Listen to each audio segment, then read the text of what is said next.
Hello, this is Rudy Giuliani, and I'm here with you with an episode of Rudy's Common Sense.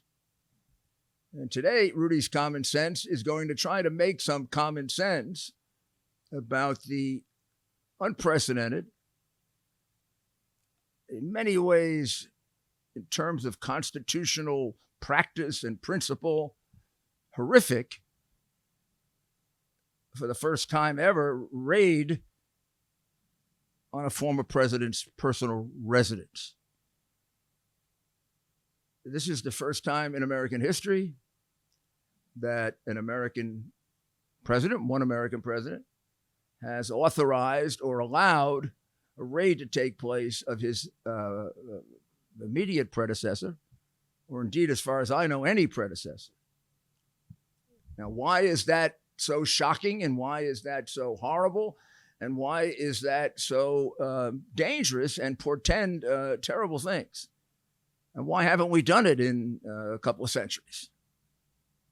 Because that is the hallmark of a dictatorial government. That's the hallmark of at the extreme, a Nazi government, a communist government, a dictatorship on the left or a dictatorship on the right.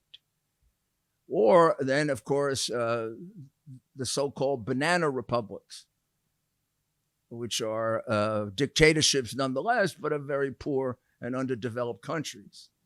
It is quite common when one side gets elected to use the criminal process, they're often called show trials, to eliminate the opposition so you can have a one-party state. Of course, sometimes they don't even bother with trials, but almost always some form of trial is used, even if it's a mockery of justice. And that we've always avoided, even with severe provocation to do so. And like in many other things, the Biden administration has taken us to a level of authoritarianism, trashing of the Constitution where we have never been before. Well, there's no one that really has a better firsthand knowledge than the lawyers and the people who were there, of which there weren't very many. The FBI had picked this. It now is revealed in leaks to do it when Donald Trump wasn't there, which smacks a little of sneakiness. And when no one would be aware, sort of like, could we call it a sneak attack?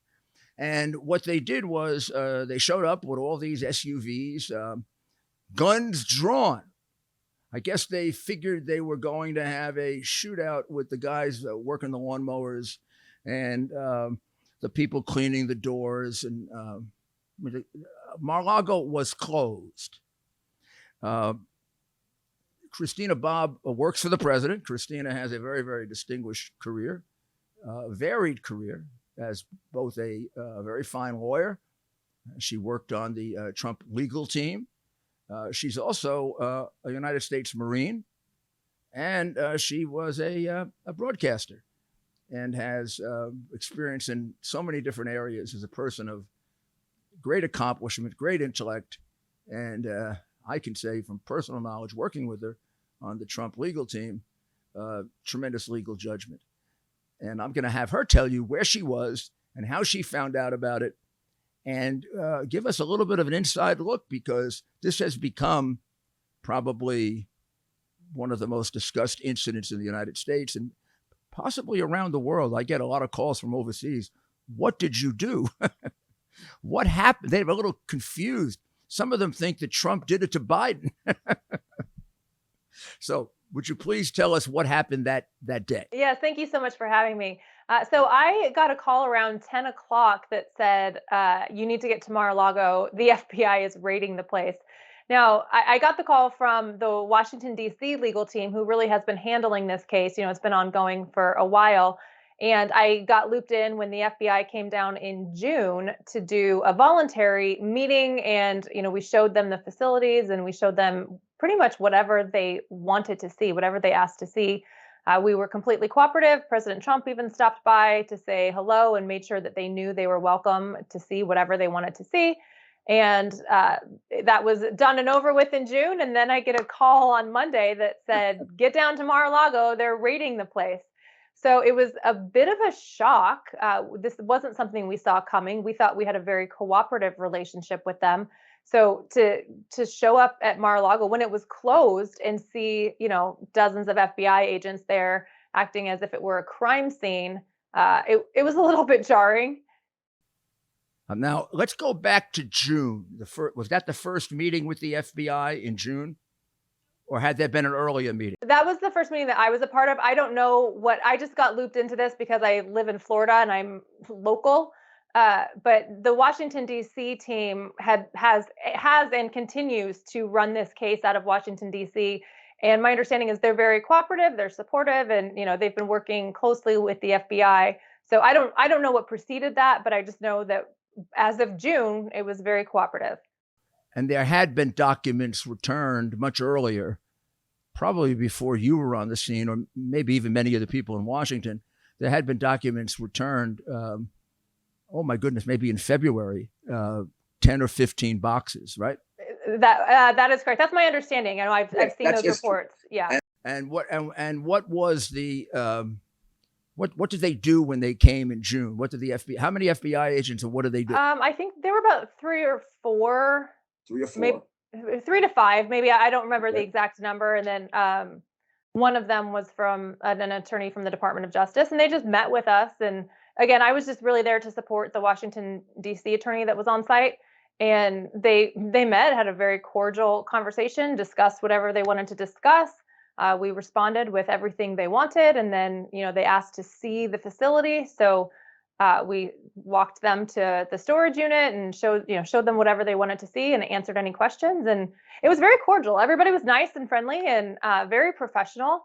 So we had no reason to believe that there was any type of adversarial nature to the discussion. So going from that to a full-blown raid seemed a bit shocking. How much time did they spend in June? Do you remember, Christina, approximately? I want to say it was an appropriate amount of time, maybe an hour or two. They were there. They got the information that they needed, and then they left. Did they actually go physically observe where the documents were? Yes. And we let them, kind of open. They didn't do a full investigation. They didn't pull everything out of the boxes and sift through it, but they walked through and, looked through the information. They had full access to what they wanted. Did they take pictures? I don't remember that. I don't think so. And they went to would you say 3 rooms approximately? No, they just went to the storage unit. It was just, I called a storage unit at the. And how many boxes were there? Sorry, now you're putting me on the spot. I don't know. And quite honestly, I'm probably not allowed to say, even if I did know, but I don't happen to know. Okay. But they saw them. And they had a complaint, didn't they, about the security? They wanted more security for those boxes, didn't they? Yeah, they asked about it. They said, can you put a lock? Because it's a home room. It's a room in a home, basically, in the basement that has regular doors on it, and they wanted a heftier lock on it. So they said, can you put a bigger lock on it? Which we complied, and they did, and then 2 months later, they came in and busted through it. Did they put it on then, or did you put it on after Within they left? a few days. I don't know the exact timeline. I'm aware of that, but they didn't do it through me. So. But you don't know about the follow through, but you do know that it was locked. Yes, it absolutely was locked. Got locked. And is that the last that you looked at it, saw it, thought about it? Yeah, correct. Yeah. So all of a sudden now you get this surprise call. You have about a 1 hour drive, would you say? Not even. I was there within 30 minutes. 30-minute drive. You get there and you see a very large team of FBI agents in plain clothes, some of them with guns out. When I was there, I didn't see any weapons drawn. I saw them holstered. I didn't think there was anything too out of the ordinary as far as the weapons go. I have a military background. I'm used to seeing people carry weapons. So I didn't think anything of it, but yes. But there are pictures of FBI agents at the entrances, several with what appears to be rifles or large, let's say, you can't tell exactly what kind of gun, but large guns. Did you see them? I haven't seen those pictures, but I would love to hear the explanation for that. considering, as you mentioned earlier, pretty much it was the lawn care staff that was there at the time. So not sure what they thought the threat was, but okay. And and when you were there, tell me exactly what happened when you arrived. So I walked up and asked to see the warrant, and they told me they didn't have to show it to me. And I said, "You do actually," and they persisted to tell me that they didn't. And we went through a little bit of an exchange, and I eventually I got to see it within a minute or two, and they showed it to me. Part of it was sealed, so I couldn't see that aspect of it. Uh, and then they didn't actually give me the warrant until they were all done. They'd gone through everything, and then they actually gave me a copy.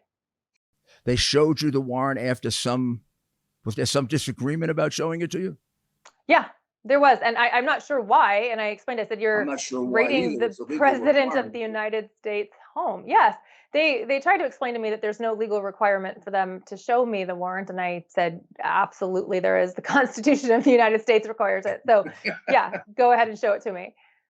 You know, for me, this is a bit of deja vu all over again, in the words of Yogi Berra, because over a year and a half ago, I went through a similar but smaller scale situation. Uh, but they did show you the warrant itself and what it called for. Is that correct? Correct. Had they shown it to anybody else? Wasn't there another lawyer there somewhat earlier, before you got there? I think I was the first attorney to respond and the last attorney to leave. You There were other. okay. I think so. To my knowledge, I was. If someone came before me, I'm not aware of it. You were the first to see the warrant. The first attorney. I don't know if they showed it to like Secret Service when they tried to get on. I don't know how they actually got on the premises because I wasn't there, but I would Right. assume that they showed the warrant. I hope they showed the warrant. But to my knowledge, I was the first attorney to ask for it. So Yes. when you went through it, just briefly, what do you remember of it? It was thin. It was very, very short and nondescript for what they were looking for. I couldn't tell what they were looking for other than presidential records or classified information. And the affidavit was sealed, so I had no idea what the probable cause was. So, I mean, at that point, what do? You don't, I had not enough information to believe that they had a valid reason for being there. Now, obviously, they had a warrant signed by the judge. I checked the court. I checked the judge. All the hallmarks of what you want to see in a warrant, and it was all there. So all I could do was kind of watch, and then they wouldn't even let me do that. They wouldn't let me observe as they They were wouldn't. going. They would not. No. So the warrant, how many pages? 5 or less. 5 or less. Was it specific as to location? Like the bed, such and such a bedroom, such and such an office, such and such a storage place? um I want to be careful to not go too depth because I don't know that I've got permission to disclose all of it, but I mean, it said it basically had the address on it and said Okay. Mar-a-Lago. And what was their attitude?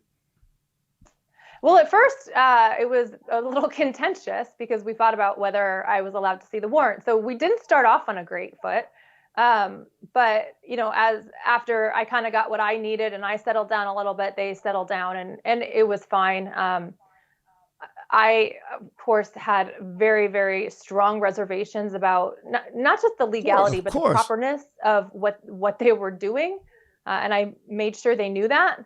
And they responded and kind of nodded and said yes. And Did you ask if you or did you have other people there at that point? Then did other people show up that represented President Trump or that could help you? there was no one there at that time, so I was by myself on that. I did what every good investigator would do. I was taking pictures and trying to document everything. I was trying to get their badge numbers. I was trying to get the number of agents, not just their identification, but the numbers of the agents. They wouldn't give it to me. I never got a badge number. One of the agents was kind enough to give me his name. I got no identifying information from anybody. And they tried to get me to stop taking pictures, and I kindly said no, thank you. Well, I shouldn't. I don't know how kindly it was. I said no, thank you. We'll take a short break and be right back. Not long ago, Mike Lindell, the inventor of My Pillow, and his team fit me for my very own MyPillow. They also introduced me to their wide assortment of other incredible products, like their mattress topper, their sheets, towels, slippers, and more. Sleep is incredibly important to me, and I can assume for all of you. It's time you give MyPillow a try and see for yourself. Listeners have helped build MyPillow into the incredible company it is today, and Mike Lindell wants to give back to all of you. You can get great discounts on MyPillow products by going to mypillow.com right now and seeing each of the specially priced items, including those in the radio listener special square.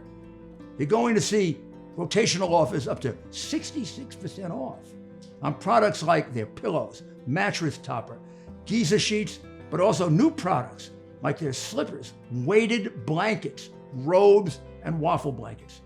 All MyPillow products come with a 60-day money-back guarantee. Enter promo code Rudy for these great specials. That's mypillow.com and use the promo code Rudy. Thank you for returning to our interview with Christina Bobb. Now, Christina, you've been just a little bit about your background. You know, I mentioned it earlier, but you've been in very difficult situations in the past. So, I mean, it's obvious you took this in stride. I can see it from your demeanor. You've been in the military, and you're what rank are you as a Marine? I got out as a major. I mostly served as a captain and got out with a month or two as a major. But yeah, I mean, I've served in Afghanistan. I've served in armed conflict situations and lived overseas in Germany. Well, in Afghanistan, in combat zone. Yeah, I don't want to take too much credit because there are many people who have experienced much harder, more difficult things than I did. So I did experience a combat zone. Would you say you sort of took this in your stride as opposed to excessively nervous? I think so. I mean, it's jarring. I do think I am probably pretty composed and probably can handle it better than the average person, just because I have had many stressful situations. I mean, I know you very well, so I've seen you react to very difficult situations. So I just want the audience to know that you reacted pretty much the way you're talking to me right now, even though I'm sure there was a good deal of. It was very emotional. Yes, it was across the gambit of emotions. The injustice of it. I mean, why is this happening, and how ridiculous it is? Yeah, and the injustice of it was enraging, and so I was sad. I was mad. I was angry. I felt like it was wrong. I made sure they knew that, and that's all I could do. You asked, so where did you have this conversation with them about, the details about what was going to happen and the warrant, and what part of Mar-a-Lago? In this circle drive right outside the ballroom. Outside of the main ballroom?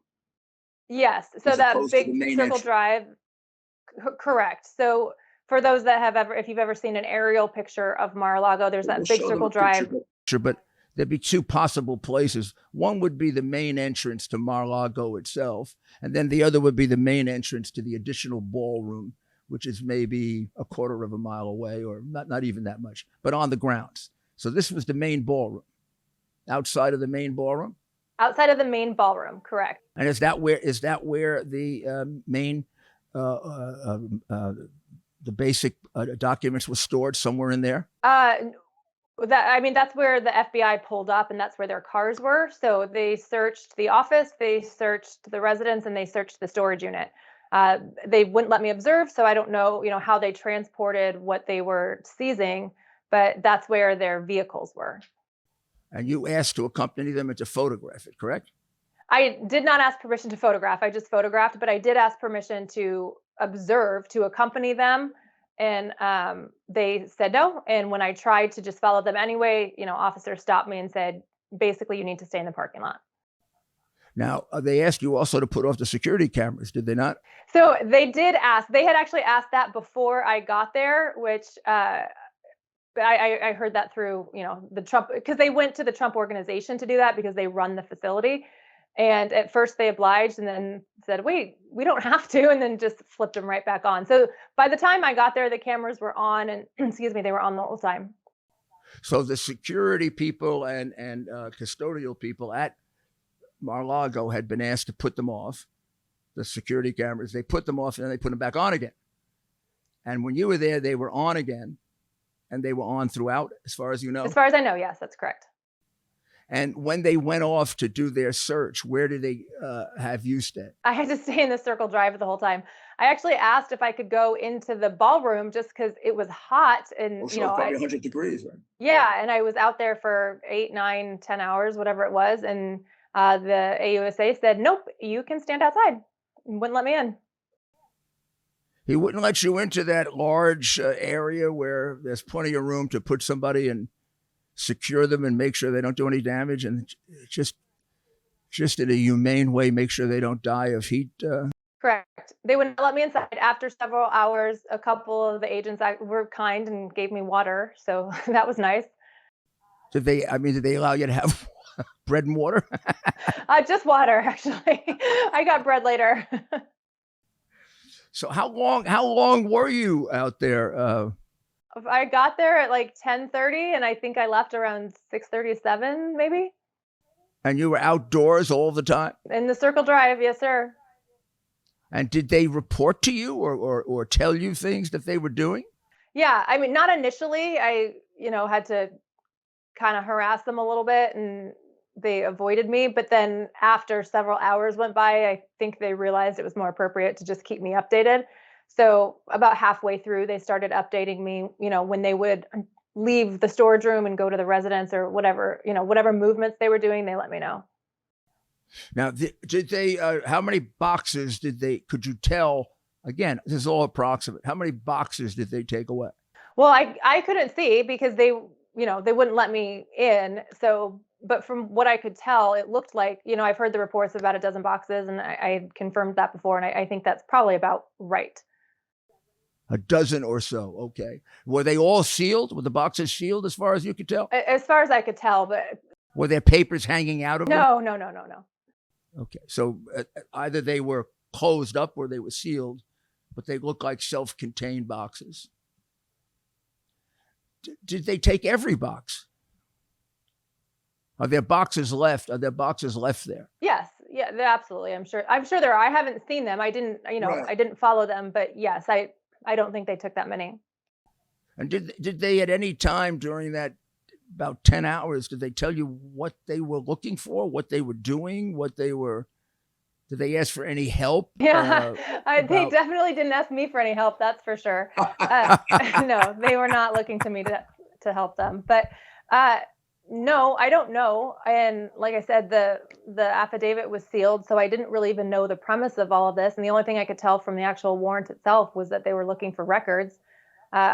Pertaining to what, I still have no idea. And I think it's interesting that we're on day 4 now since this happened, and yeah, there's no indication of what they were of what they were looking for. Yeah. And did they question anyone? Like an FBI 302 type of. Right. I don't believe so. No. This was purely the execution of a warrant for documents. Correct. And when they left, did they leave you with a inventory of what they took? They did, but as I'm sure you've seen many of them, Right. it's hard to tell what anything was.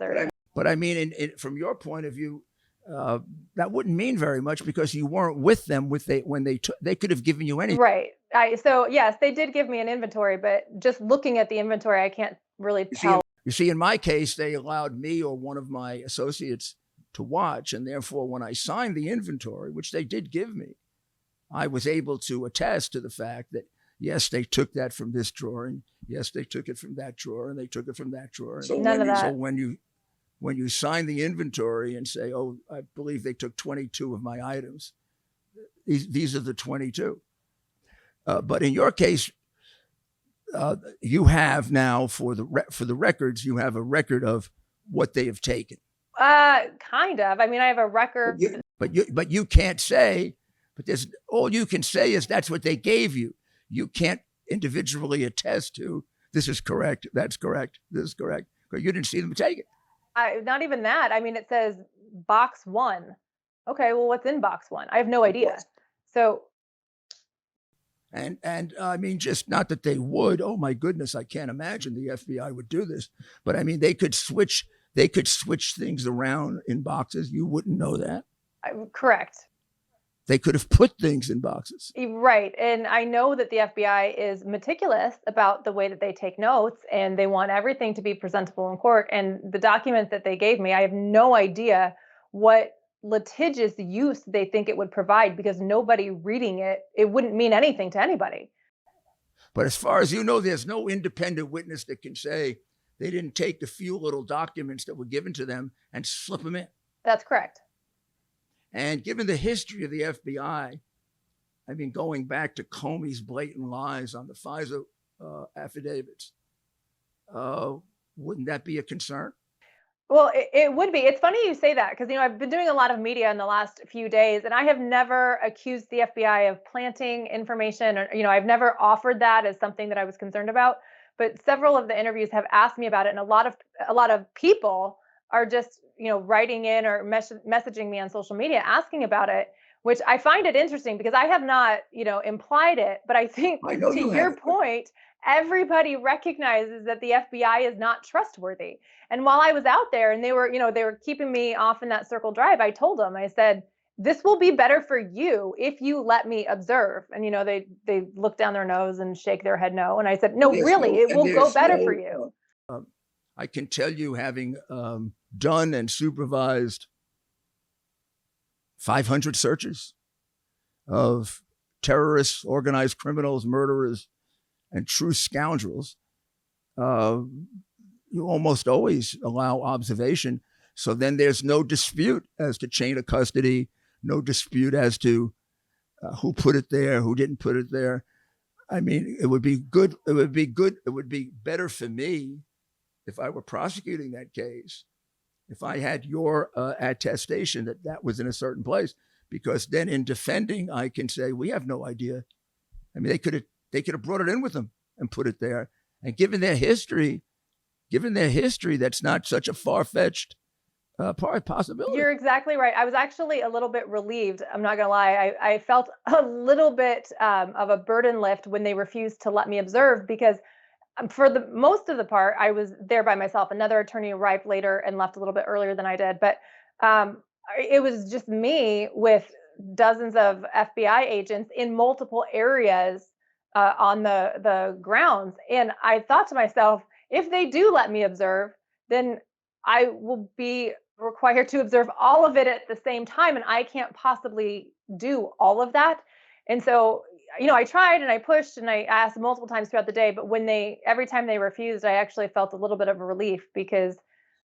Well, sure, it would have put a tremendous burden on you, because these are skilled FBI agents, skilled at, well, I mean, in the best sense and the worst sense, manipulation. And they could have slipped things in even if you were observing, and you wouldn't observe it. At least the FBI agents I work with could do almost anything. They could do magic. So, but you didn't get to observe. So frankly, there's no other witness to the fact that these are in fact his records but them. This would be a good time to take a short break. This may be a very appropriate time to remind you that we have allies. We definitely have allies, many more than I think we realize. And this situation has brought them out. Patriot Mobile is America's only Christian conservative mobile phone provider. And they have been major supporters of the cases in the Supreme Court, vindicating the right to life, and many, many of our other rights involving our ability to defend ourselves, our ability to worship God the way we want. I mean, inflation has made it really hard for people to afford almost anything, including phones. And Patriot Mobile will work with you to make sure you have a phone so you can make your own determinations about what's going on and not be stuck with the crooked media and what they'd like you to know. You get the same great service as from the other providers. You're probably going to pay less money, and that money is going to go, well, it's going to go to assure the sanctity of life, religious freedom, It's going to go to protect your right to defend yourself under the Second Amendment. It's going to go to people who look at the world the way you do and are as afraid as you are that our way of life is under attack. So go to patriotmobile.com/Rudy or call 972-PATRIOT. Use the offer code Rudy to get free activation. If you're a veteran or a first responder, please let them know because they have very special discounts for you. So you come and join our movement.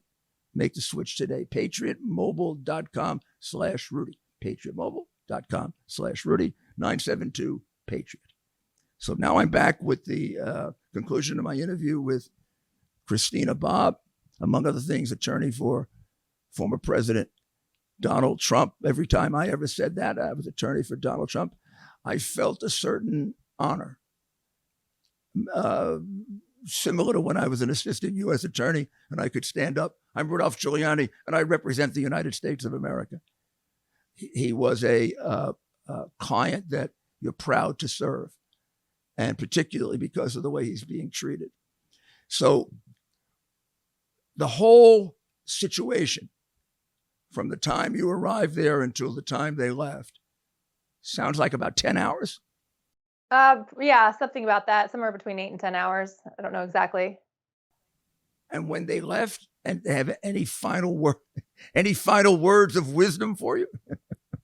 No, I think that was the most cordial we all were to each other. Like, let's get out of here. Once it was over, right? Yeah, once it was over, it was like, all right, we're all ready to leave. But no, they basically walked me through the documents, and then I signed for them, and that was it. Did you or other members of the Trump team then do a walkthrough to see what the rooms look like? And I did not. There were members of the Secret Service who escorted the FBI around the grounds, and I just talked to the service agents and asked them, can you confirm that they didn't toss anything? I didn't want to go into the quarters particularly if I didn't have to. I felt like that's their private home. I didn't want to enter it, and so I just asked the service to confirm that it was, in good order, and they did. Let me kind of clean up a few of the questions that people have out there. Did they search Mrs. Trump's bedroom? I believe they probably did. All I know is they searched the residence, which includes her closet. I know that's been kind of a funny meme going around. So Yes, I think probably yes. I think they did, but I can't confirm it.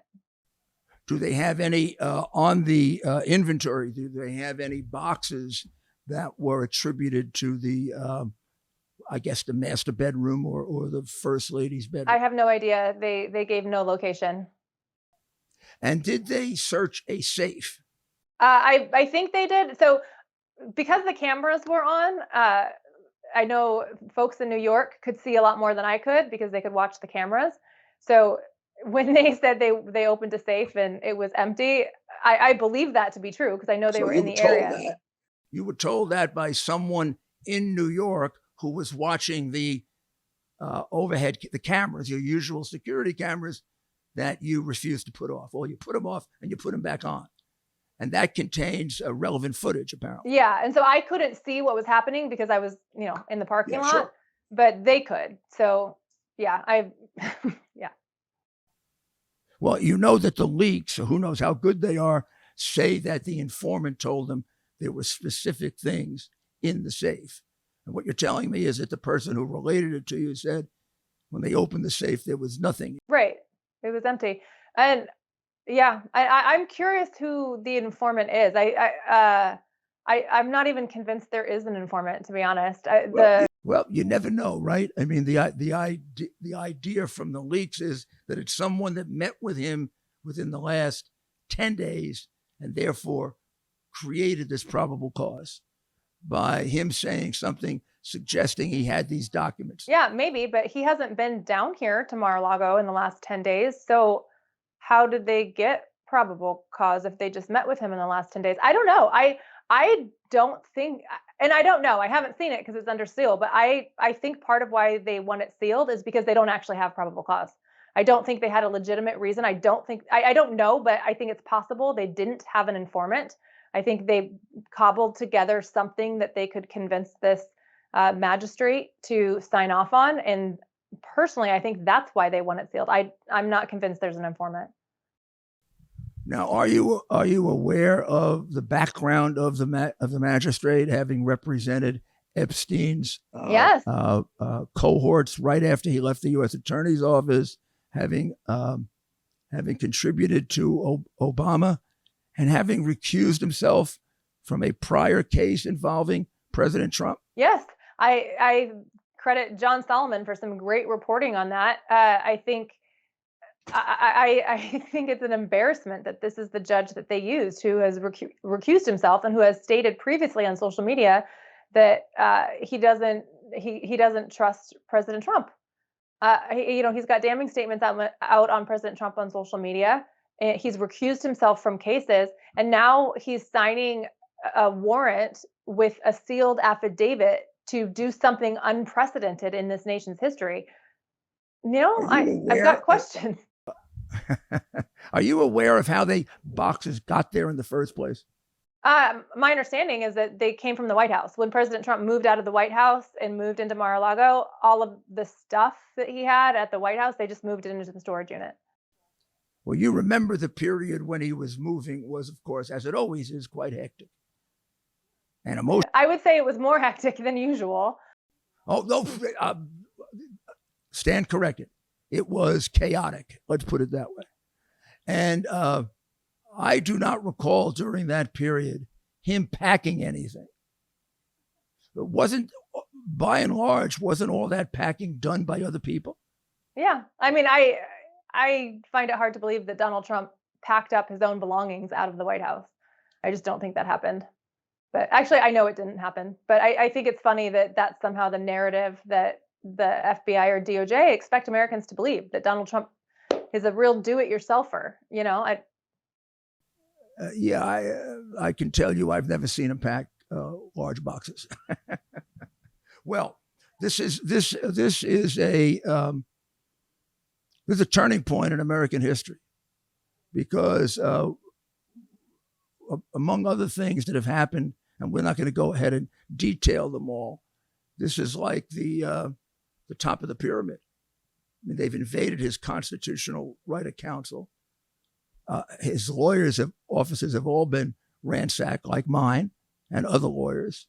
I mean, they didn't just ransack my apartment without probable cause and without being able to have found a year and a half later anything incriminating.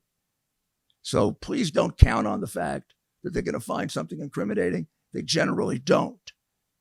And they ransacked my law office, including going through documents of my other clients.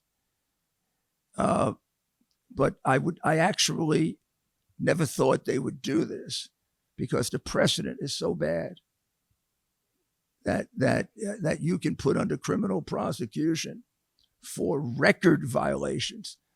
After all, this isn't murder.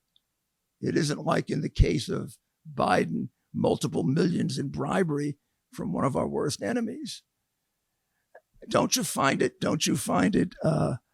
almost impossible to accept, with all of this evidence of criminality that they've been covering up for 2.5 years by Joseph Biden and Hunter Biden, James Biden, and they've never been, as far as we know, searched, subpoenaed.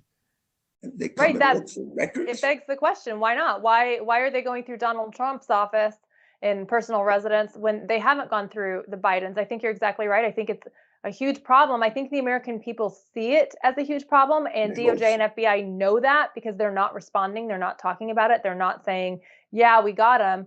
They're hiding and going, oh, we didn't know anything about this. We didn't know anything. This wasn't our call. They know that this was a colossal failure. And I do think that this will be a turning point in our nation. As awful and as egregious as this is, I think it's going to be what jars the American people out of the slumber of, oh, everything's fine. It's going to be fine. We'll get through it. No, we actually have to step up. We have to save our elections. We have to save our law enforcement. We have to save our border. We have to reestablish America for what it is. And I think this got people's attention, and I think that's going to happen. Well, Christina, we couldn't have anyone else in the center of this better than you.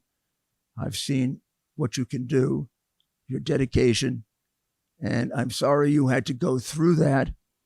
But if somebody had to be there, I was very, very pleased when I found out that you were there. Not for you, but for America. Thank you. I appreciate that. We'll be in close touch. You know that. God bless you. This is truly one of our patriots, Christina Bobb. Thank you, Christina, and good luck.